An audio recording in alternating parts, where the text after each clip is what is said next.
Hello नमस्कार दोस्तों, मैं वागीश आप सबका स्वागत करता हूं आपके अपने YouTube चैनल बाबा बायो वाला में। तो दोस्तों, हम लोग पढ़ रहे थे क्लास 12 की बायोलॉजी चैप्टर 3 तक। तो दोस्तों, मैं कुछ दिनों से वीडियो नहीं डाल पा रहा हूं क्योंकि बोर्ड एग्जाम शुरू हो गए हैं और मेरा स्वास्थ्य भी कुछ कम ठीक था, तो इस कारण से मैं वीडियो नहीं अपलोड कर पा रहा हूं। तो दोस्तों, अब मुझे कुछ आराम मिल चुका है, तो आज हम लोग पढ़ने वाले हैं चैप्टर 4 बायोलॉजी क्लास 12 का चैप्टर 4 पढ़ने वाले हैं। भाग एक में दोस्तों हम लोग अभी पढ़ेंगे। दोस्तों, बहुत लंबी वीडियो बनाने का प्रयास हम लोग नहीं कर रहे हैं क्योंकि छोटे वीडियो बनाएंगे तो आप लोग मन लगा के देखेंगे, बड़ी वीडियो बनाएंगे तो आप लोग स्किप करके देखेंगे। तो दोस्तों, इसलिए हम एक एक दो दो तीन तीन पार्ट में करके वीडियो को पूरा अच्छे से समझा के आपका पूरा चैप्टर क्लोज करवाने का प्रयास करते हैं। तो दोस्तों, ज्यादा समय न लेते हुए वीडियो को प्रारंभ करते हैं। तो दोस्तों, चैप्टर 4 में क्या है क्लास 12 के बायोलॉजी में? पुष्पी पादपों में लैंगिक जनन। लैंगिक जनन क्या होता है दोस्तों? लैंगिक जनन तो आप जानते ही हैं कि लैंगिक जनन क्या होता है। लैंगिक जनन वह होता है नर एवं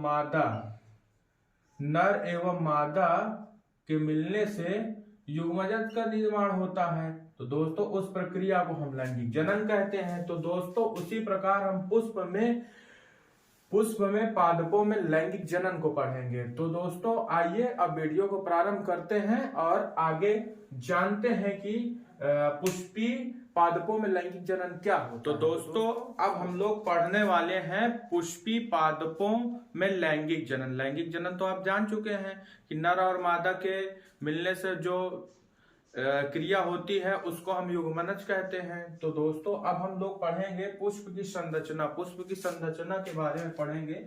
पहले जानेंगे पुष्प होता क्या है और पुष्प की संरचना। तो दोस्तों, पुष्प की संरचना क्या है कि यह जो होता है यह भाग, इस भाग को हम स्त्री केसर यानी मादा भाग बोलते हैं और यह भाग को हम क्या बोलते हैं? नर भाग। इसको हम क्या बोलेंगे? पुंकेसर। और पुष्प का जो ये वाला भाग है इसको हम दल बोलेंगे और ये लास्ट वाले भाग को हम वाह्य दल बोलेंगे। जैसे ये पुष्प है, ये पुष्प का जो ये वाला भाग है इसको स्त्री केसर और इसको नर भाग पुंकेसर और इसको दल और इसको वाह्य दल।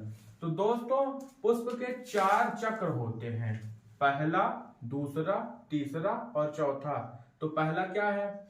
मादा भाग स्त्री केसर, दूसरा नर भाग पुंकेसर, तीसरा दल भाग, चौथा बाह्य दल।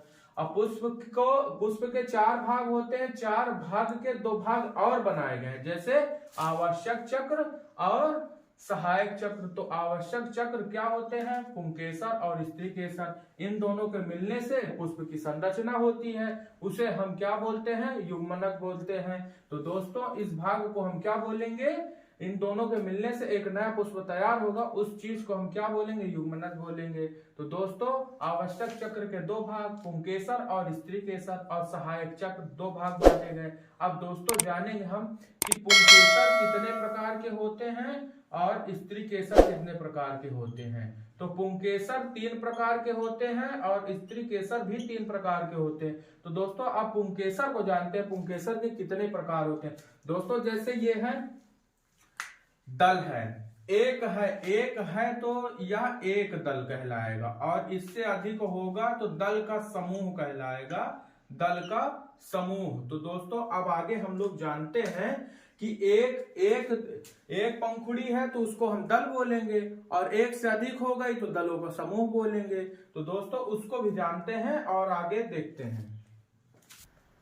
तो दोस्तों, जैसे एक से अधिक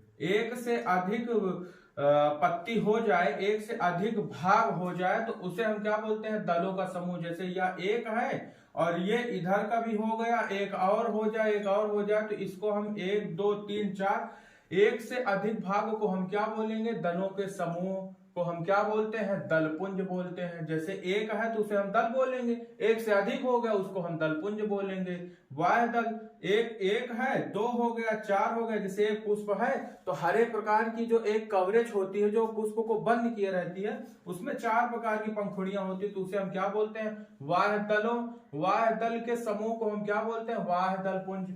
और दोस्तों, जैसे यह पुंकेसर है, पुंकेसर यानी नर भाग एक है यदि एक से अधिक हुआ तो एक से अधिक भाग को हम क्या बोलेंगे, पुमंग बोलेंगे। स्त्री केसरों के समूह को क्या बोलेंगे, जैसे एक स्त्री भाग है यानी एक मादा भाग है, तो एक से अधिक मादा भाग हुआ तो उसको हम क्या बोलेंगे, जयांग बोलेंगे। तो दोस्तों यहाँ तक तो आप लोगों को समझ में आ गया होगा कि स्त्री केसर और पुंकेसर और दल और वाय दल क्या होता है, यह तो आपको समझ में आ गया होगा। और इनके भागों के बारे में भी पता चल गया है आप लोगों को। तो अब जानते हैं पुंकेसर और मादा भाग स्त्री केसर को कितने भागों में, 3-3 भागों में बांटा गया है। तो इन लोगों के बारे में भी जान लेते हैं कि स्त्री केसर और पुंकेसर को किन किन भागों में और कैसे बांटा गया है। तो दोस्तों यहाँ तक तो आप लोग समझ गए थे कि एक से अधिक भाग को हम वाह्य दलपुंज और दलपुंज या तो हम लोग जान चुके हैं। अब इसके बाद हम जानते हैं पुंकेसर और स्त्री केसर को 3-3 भागों में बांटा गया है। उन 3 भागों के बारे में जानेंगे। तो पुंकेसर को प्राय 3 भागों में रखा गया है, पहला परागकोश, दूसरा योजी और तीसरा पुतंतु। और स्त्री केसर यानी पहला और दूसरे में क्या है, स्त्री केसर को प्राय 3 भागों में बांटा गया है, पहला वर्तिकाग्र, दूसरा वर्तिका और तीसरा अंडाशय। तो दोस्तों यहाँ तक तो आप लोगों को समझ में आ गया होगा। तो दोस्तों इसी के साथ यह वीडियो यहीं तक सीमित रखते हैं और अगले पार्ट में फिर इसके आगे हम लोग पढ़ेंगे। तो दोस्तों यहाँ तक आप लोगों को वीडियो में अच्छे समझ में आ गई हो तो इसको नोट करते चलें। तो दोस्तों यहीं से हम लोग विदा लेते हैं और आगे के वीडियो में हम लोग फिर पढ़ेंगे। तो दोस्तों आप लोगों को वीडियो अच्छी लगी हो तो चैनल को सब्सक्राइब करें, लाइक करें, कमेंट करें और शेयर करना ना भूलें। धन्यवाद।